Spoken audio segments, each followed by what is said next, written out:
এই খেদার ভিতরে আটকা পড়ে গেছে। খেদার ভিতরে হাতি, শিকারেরা হাতি ধরে না, খেদা করে, খেদা মানে বিশাল ঘেরা করে। সেই ঘেরার ভিতরে একটা শিকারি হস্তিকে ছেড়ে দেয়। ছেড়ে দিয়ে হস্তি নিতে গিয়ে হাতির দলের পাশাপাশি গিয়ে চিৎকার করে। ও চিৎকার শুনে ওই দলের একটা হাতি, বড় হাতি ছুটে আসে ওর কাছে। ছুটে আসে, আমরা তো চালাক হস্তি, শিকারি করা, এর তাড়াতাড়ি গিয়ে শুরু দ্বারা ওকে আদর করে, বারবার আদর করে আদর করতে করতে এক পা দুই পা করে নিয়ে যায়। এভাবে এক পা দুই পা করে আদর করতে করতে নিয়ে যেতে যেতে খেলার ভিতরে ঢোকা শেষ।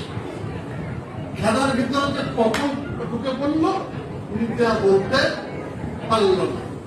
এবার খেলার দরজা আটকে দিল, যেমনি হেসপুর শব্দ হল, হ্যাঁ আমি বিপদে বললাম, এই হাতিটা তখন ধাক্কা ধাক্কি শুরু করে আর ভাঙিতে পারে। পাচ্ছেন কেহ যে খেদা করেছেন পুরুষ রূপ হস্তিনী আর নারী রূপ হস্তিনী জগতে ছেড়ে দিয়েছেন। হ্যাঁ, শিকারী হস্তিনীকে ছেড়ে দিয়েছে এই হস্তিকে ধরার জন্য। বুঝেছেন কি করে এদেরকে খেলার ভিতরে প্রবেশ করানো যায়? কার কৌশল? ভগবান শ্রী হরির কৌশল। এই খেদার ভিতরে আটকা পড়ে গেছে। খেদার ভিতরে হাতি, শিকারেরা হাতি ধরে না, খেদা করে, খেদা মানে বিশাল ঘেরা করে। সেই ঘেরার ভিতরে একটা শিকারি হস্তিকে ছেড়ে দেয়। ছেড়ে দিয়ে হস্তি নিতে গিয়ে হাতির দলের পাশাপাশি গিয়ে চিৎকার করে। ও চিৎকার শুনে ওই দলের একটা হাতি, বড় হাতি ছুটে আসে ওর কাছে। ছুটে আসে, আমরা তো চালাক হস্তি, শিকারি করা, এর তাড়াতাড়ি গিয়ে শুরু দ্বারা ওকে আদর করে, বারবার আদর করে আদর করতে করতে এক পা দুই পা করে নিয়ে যায়।